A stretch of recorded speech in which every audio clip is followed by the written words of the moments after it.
মহারাজ, অনেকদিন ধরে একটা কথা বলবো বলবো ভাবছি, কিন্তু বলতে পারছি না মহারাজ। তা মহারাজকে না বলে কথাটা চেপে রেখেছো কেন গোপাল? আপনি আপনার মুখের দরজা আর কানের জানালা বন্ধ রাখলে খুশি হব। যাই হোক, আমি জানতে চাইছি, আপনি তো কৃষ্ণনগরের রাজাধিরাজ মহারাজ কৃষ্ণচন্দ্র। এতদিন পরে তোমার কি এই ব্যাপারে কোনো সন্দেহ আছে নাকি? না মহারাজ, আমার এই ব্যাপারে কোনো সন্দেহই নেই, কিন্তু একটা জিনিস জানতে চাই যে ওই আপনার শাসনকাল সম্বন্ধে আপনার নিজের জানতে ইচ্ছে করে কিনা। এতে অত জানা বোঝার কি আছে? কৃষ্ণনগরের শাসন কার্য দারুণ চলছে, দারুণ। মানেটা খুবই সোজা মহারাজ। আমাদের রাজ্য ছাড়া অন্য রাজ্যের খবর নিলে জানা যাবে কোথায় কি হয়, আর তার নিরিখে কৃষ্ণনগরের স্থান কোথায়। তুমি মহারাজকে কি অপমান করতে চাইছো গোপাল? এই ধৃষ্টতা এই অধম গোপালের নেই মন্ত্রী মশাই, তবে ভালোরও তো ভালো আছে, তাই বললাম আর কি। আমাদের প্রজাদের তো পূর্ণিমা অমাবস্যা এটা সেটা সমস্যা লেগেই আছে। তা বাকি রাজ্যে কিভাবে সব সমস্যার সমাধান হচ্ছে আমারও মনে হয় সেটা জানা খুবই জরুরি। গোপাল ঠিকই বলছে, নিজের সৌন্দর্য কখনো নিজে বোঝা যায় না, বাইরের একটা দ্বিতীয় বা তৃতীয় ব্যক্তি যদি সুন্দর বলে তবেই আসল সুন্দর। এই তো মহারাজ, আপনার একদম খোলতাই মাথা। কি সুন্দর আমি চট করে বললাম আর আপনি চট করে বুঝে গেলেন। শোনো গোপাল, কোথায় কেমন রাজ্য পরিচালনা হচ্ছে সেই ব্যাপারে তোমাদের খোঁজ খবর নিতে হবে। যদি কোথাও থেকে ভালো কোনো বুদ্ধি পাওয়া যায় যা আমাদের রাজ্যের কল্যাণে কাজে লাগানো যাবে, তাহলে আমরা সেটা কাজে লাগাবো। হ্যাঁ মহারাজ, এটাই আমি বলতে চাইছিলাম আর কি। শোনো, তাহলে তোমার নেতৃত্বে একটা উচ্চ পর্যায়ের প্রতিনিধি দল বিভিন্ন রাজ্যের বিভিন্ন জায়গায় যাবে আর আমাকে সে খবর দেবে। না না, এসব উচিত নয়।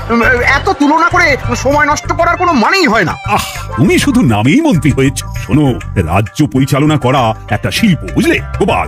মন্ত্রী কথা বাদ দাও তো। মহারাজ, গোপালকে তোল্লাই দিয়ে এই কাজটা কিন্তু আপনি একদম ভালো করলেন না। মন্ত্রী মশাইয়ের সব কিছুতেই বাধা। মন্ত্রিত্ব বাধা লগ্ন, বিপত্তি তিথিতে জন্ম, তাই এরকম করছেন। শুভ কাজে দেরি করতে নেই গোপাল। সকল রাজসভাসদ আজকে বিকেলে রাজবাড়ির মাঠে উপস্থিত থাকবে। তোমাদের যাত্রা তখনই শুরু হবে, আর কে কি দায়িত্ব নেবে সব আমি তখনই বুঝিয়ে দেব। যথা আজ্ঞা মহারাজ। হ্যাঁ, আজকে রাজসভা তাহলে এখানে শেষ হলো। আর কষ্ট করতে হবে না, বুঝলে? সব ব্যবস্থা হয়ে গেছে। তুমি শুধু আমার জামা কাপড় আর কিছু শুকনো খাবার দাবার খেয়ে উঠে গুছিয়ে রেখো। কি মহারাজ মাইনে বাড়াবেন না ভ্রমণে নিয়ে যাবে না? না, ভ্রমণ করবো তো আমরা। আমি একটা জব্বর দায়িত্ব পেয়েছি, বুঝলে? ওই প্রতিনিধি দলের মাথা বলে কথা। ভালো, যা হবার তো সেই মহারাজেরই হবে, আমাদের আর কি। বেতন তো আর বাড়বে না। আমি তো বেতন বাড়ানোর কথা একবারও রাজসভায় উল্লেখ করিনি। তাহলে কি করে কাজ হবে? কাজ তো হতেই হবে গিন্নি।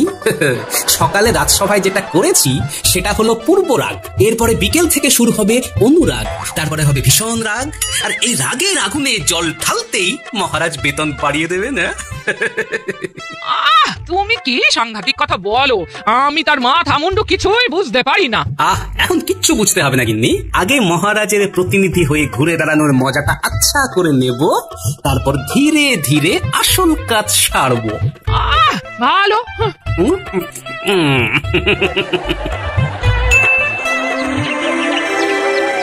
কি সবাই চলে এসেছে, কিন্তু মন্ত্রী এখনো এলো না কেন? আমার মনে হয় মহারাজ এই প্রতিনিধি দলের মাথা গোপালকে করেছেন বলে মন্ত্রী মশাইয়ের অভিমান হয়েছে। এসব ঠুনকো অভিমানের কারণ তো আমি কিছুই বুঝি না। ওই তো আমাদের মন্ত্রী মশাইয়ের ডান হাত চলে এসেছে। মন্ত্রী মশাই খুব অসুস্থ, দুমদাম শরীর খারাপ হয়ে গেল। আচ্ছা, এত অসুস্থ হলে কি করে হবে? এরপরে যখন অন্য রাজ্যের খবর কানে আসবে তখন তো মাথা ভোঁ ভোঁ করবে। সেসব কিন্তু জানি না মহারাজ, যাই হোক নাম। আচ্ছা শোনো, তোমাদের সবাইকে একসাথে পাঠিয়ে দিলে তো রাজসভার কাজ হবে না, আর রাজ্য রসাতলে যাবে। তাই আমি তোমাদের সকলের মধ্যে থেকে গোপাল, কবি, বিজ্ঞানী আর পণ্ডিত এই চারজনকে বেছে নিলাম। তোমরা চারজনে বিভিন্ন রাজ্য ভ্রমণ করবে, আর তোমাদের দলের মাথা হবে গোপাল। গোপাল দেখবে মূলত অন্য সংস্থানের ব্যাপার, সভাকবি দেখবে বস্ত্র, বিজ্ঞানীর দায়িত্বে থাকবে বাসস্থান, এবং পণ্ডিতের দায়িত্বে থাকবে শিক্ষা। তোমরা অন্তত দুটো প্রতিবেশী রাজ্য ঘুরে 15 দিনের মধ্যে কৃষ্ণনগরে ফিরে আসার চেষ্টা করবে। যথা আজ্ঞা মহারাজ। আপনার মাথায় ওটা কি? ওরে জলপট্টি রে, জলপট্টি। আমার এখন উচ্চ রক্তচাপ, সারা মাথা টনটন করছে, ঝনঝন করছে। এত চিন্তা করলে তো আপনার জ্বর চলে আসবে। আরে জ্বর যাতে না আসে সেই জন্যই তো আগে থেকে মাথায় জল পট্টি দিয়ে রেখেছি। কিন্তু আপনি এত চিন্তা করছেন কেন? অন্য রাজ্যের রাজ পরিচালনা কেমন হচ্ছে সেসব দেখার দায়িত্ব তো গোপালের কাঁধে। আপনি আপনার ঘাট থেকে চিন্তার ভূত ঝেড়ে ফেলুন। সে কি এত সহজে ঝেড়ে ফেলা যায়? গোপাল আর ওর দলবল 15 দিন ধরে অন্য রাজ্যে গিয়ে কি যে করবে তা কে জানে। ওখানে কিছু ভালো দেখলেই আমাদের রাজ্যের সাথে তুলনা করবে, আর সেই তুলনায় যদি অন্য রাজ্য ভালো প্রমাণিত হয় তাহলে তো মহারাজ আপনাকে তুলোধনা করবে। ওরে ওরে, সেটাই তো চিন্তার বিষয়। আমি এই রাজ্যের মন্ত্রী বলে কথা, কোনো সমস্যা খুঁজে পেলেই সব দোষ এই মন্ত্রীর মাথায় এসে পড়বে।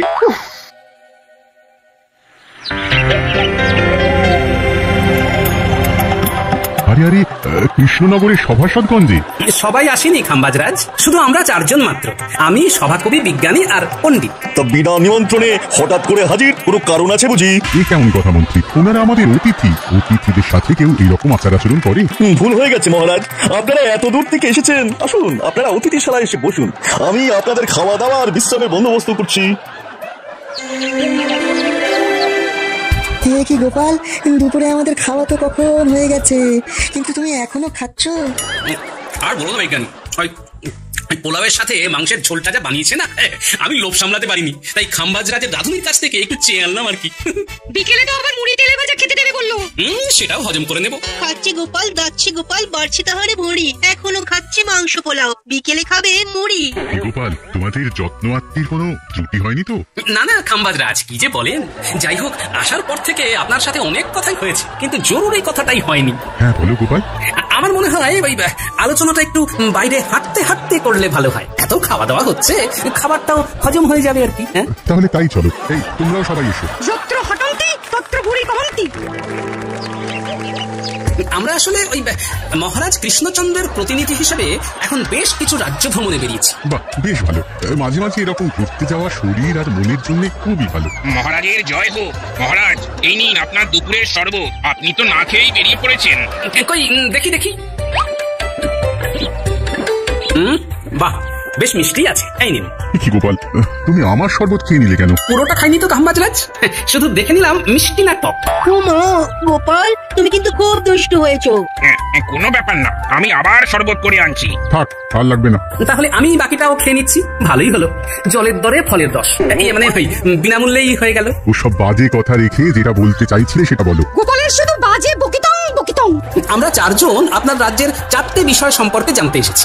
আমি অন্ন, বিজ্ঞানী বাসস্থান, সভাকবি বস্ত্র আর পণ্ডিত শিক্ষা সম্পর্কে জানবো। ও এই ব্যাপার, তা এই ব্যাপারে যে বা যারা তোমাদের সহযোগিতা করবে তাদের সাথে কথা বলিয়ে দেবো। তাহলে তো ভালোই হয়। আচ্ছা চাষি ভাই, তোমাদের এবারে ফলন কেমন হয়েছে? কি বলবো বলো, আমাদের জমিতে খুব একটা ফলন হয় না, যা হয় তাতে নিজেদের সংসারে দুবেলা দুমুঠো খেয়ে পরে বাঁচতে পারি আর কি। আর তোমাদের রাজাকে খাজনা দিতে হয় না? না, খাজনা নিয়ে জোরাজুরি করেন না উনি। সে কি গো? হ্যাঁ, আমাদের রাজা মন্ত্রী খুবই ভালো, প্রজাদের ভালো মন্দ ব্যাপারটা বেশ বোঝেন। বেশ বেশ।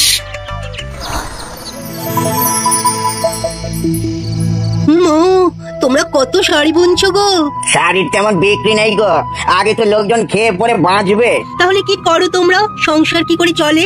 আমার গিন্নি ওই আচার পাপড় হাতের কাজ করে, সেসব একটু আধটু বিক্রি হয়, তাতেই সংসার চলে। প্রজাদের এখানে হাল খারাপ, পেলছে এখন পাপড়, অর্থাভাবে কিনছে না কেউ নতুন জামা কাপড়।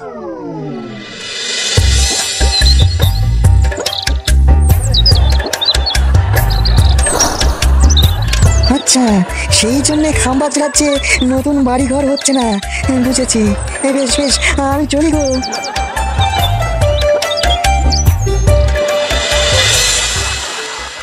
আমি কিছু বলবো না, আগে তোমরা সবাই বলো লোকজনের সাথে কথা বলে কি বুঝলে। আমি বলছি, এই রাজ্যে প্রজাদের তেমন রোজগার নেই, কিন্তু সবাই বেশ হাসি খুশি আছে। কারো কাছ থেকে খাজনা নেওয়ার জোড়াজুড়ি নেই। আমাদের কৃষ্ণনগর সব দিক থেকে অনেক এগিয়ে। হ্যাঁ, রাত হতে চললো, চলুন আপনারা সবাই নৈশ ভোজন করবেন, চলুন। হ্যাঁ তা যাচ্ছি, কিন্তু একটা কথা বলো তো, তোমাদের রাজা তোমাদের ঠিক মতো বেতনপত্র দেন? হ্যাঁ দেন তো, আমার দেশের বাড়ি তো অনেক দূর, তাই ভেবেছিলাম এই চাকরিটা আমি ছেড়ে দেব। তখন তিনি বললেন এই রাজ্যেই মা বাবা স্ত্রী সন্তানকে নিয়ে আসতে। আমিও নিয়ে এলাম। মহারাজ আমাদের জন্য একটা পাকা বাড়ি বানিয়ে দিলেন। মহারাজ এদিকে খুব ভালো, সবার প্রত্যেক বছর বেতন বাড়ে। বাহ, চলো।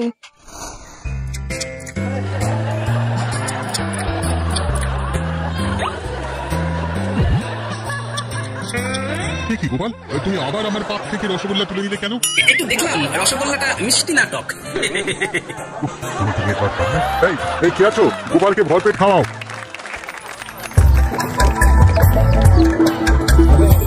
এবার আমরা বর্ধমান রাজ্যে যাব। তারপরে আরো যদি সময় থাকে তাহলে আরো বেশ কিছু রাজ্য ঘুরে দেখবো।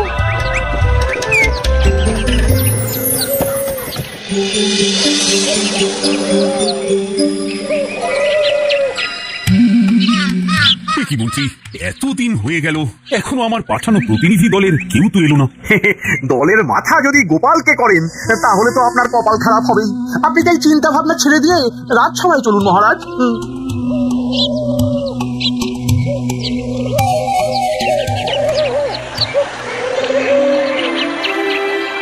এত ভাববেন না মহারাজ, ওনারা নিশ্চয়ই খুব তাড়াতাড়ি চলে আসবেন।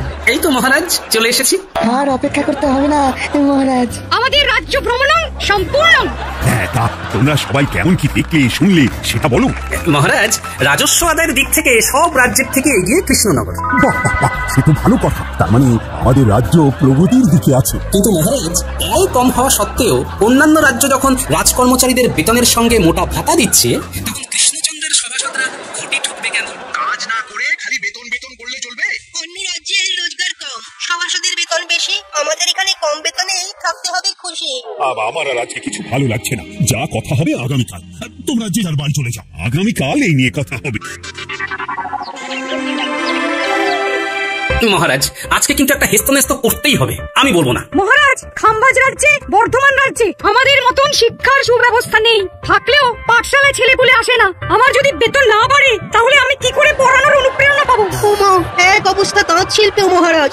এখন তাঁতিরা পাঁপড় বেলছে, আর আমাদের সভাসদরাই যদি ভালো কাপড় জামা না পরে তাহলে তো একই অবস্থা আমাদের রাজ্যেও হবে।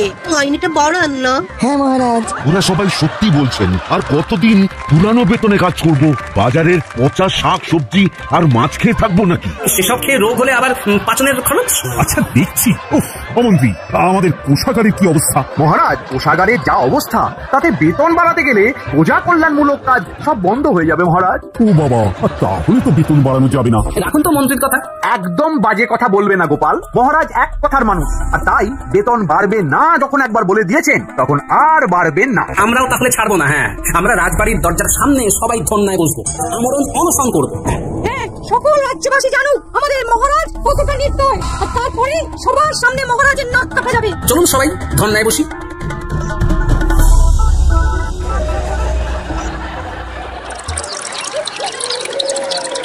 আমাদের দাবি মানতে হবে, আমাদের বেতন বাড়াতে হবে, ন্যায্য ভাতা দিতে হবে, নইলে আমরা আমরণ অনশন করব। দিতে হবে। আমার কিন্তু খুব চিন্তা হচ্ছে মন্ত্রী, এরকম সব রাজসভাসদ যদি ধর্নায় বসে থাকে তাহলে তো রাজ্য লাটে উঠবে। মহারাজ, আপনি নিজেই নিজের বিপদ ডেকে এনেছেন। গোপালকে আর 5টা রাজ্যের খোঁজ নিতে বলেই এইরকম দাবি করার সুযোগ করে দিয়েছেন। ঠিকই বলেছো মন্ত্রী। দেখুন মহারাজ, অনশন আর কদিন করবে? কদিন আর না খেয়ে থাকবে? খিদে পেলে সুরসুর করে অনশন আন্দোলন তুলে রাজসভায় এসে বসবে। এইসব যাত্রাপালা দেখে ভেঙে পড়লে চলবে না মহারাজ। ভাতা দিতে হবে, আমাদের দাবি মানতে হবে, আমাদের বেতন বাড়াতে হবে। আসবো জাহাপনা। কি ব্যাপার, তুমি এত রাতে? কোনো বিশেষ খবর আছে? আছে জাহাপনা, আছে। আমি এখন কৃষ্ণনগর থেকেই আসি একটা খবর দেওয়ার জন্য। আমাদের দাবি মানতে হবে, আমাদের বেতন বাড়াতে হবে, ন্যায্য ভাতা দিতে হবে। এত বড় সাহস! ঠিক আছে, আজ এক্ষুনি দুধ পাঠাও, আমি সব খবর চাই। ঠিক আছে জাহাপনা, আমি দুধকে এক্ষুনি ওখানে পাঠাচ্ছি।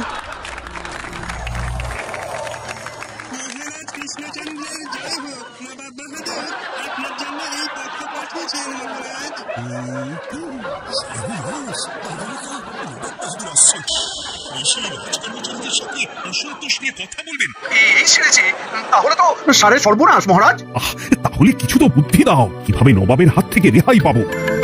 আরে আমার তো যত সব ঠকম্মার ঢেকি। উফ, এখন তো দেখছি যাদের জন্য আমার বিপদ তাদের কাছেই যেতে হবে।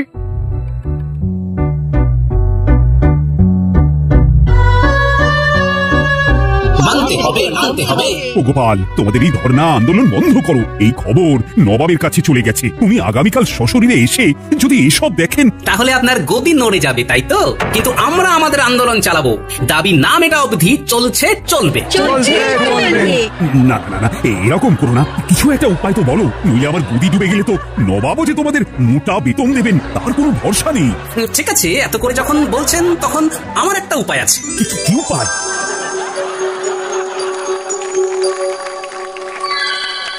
আচ্ছা, বেশ বেশ। কৃষ্ণচন্দ্র, শুনলাম সব সভাসদ ধর্ণা করছে, অনশন করছে। না, আমরা ওসব করছি না, আমরা রাজবাড়ির কাজ করছি। এই যে আমি দরজা জানলা পরিষ্কার করছি। মহারাজ, রান্না হয়ে গেছে, আমি খাবার ঘরে গিয়ে খাবারটা রাখছি, কেমন? আচ্ছা বেশ। দেখি, রাজসভাসদরা তো এসব দাসীদের কাজ করছে। ওরাই করতে চায় আর কি। আপনি একটু বাগানটা ঘুরে আসুন। আচ্ছা।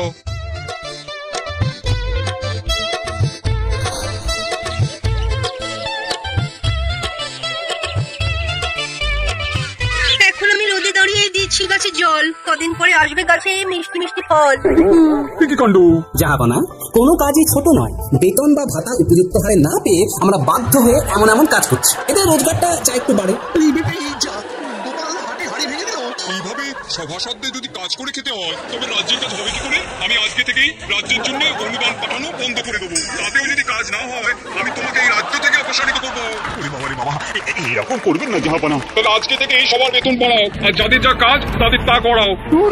কি কখনই যে চার মূর্তিকে ভিন রাজ্য ভ্রমণে পাঠালাম।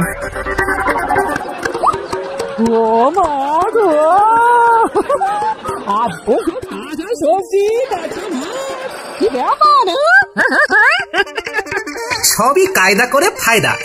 মানে ওই বুদ্ধির জোরে বেতন বাড়ার ফল।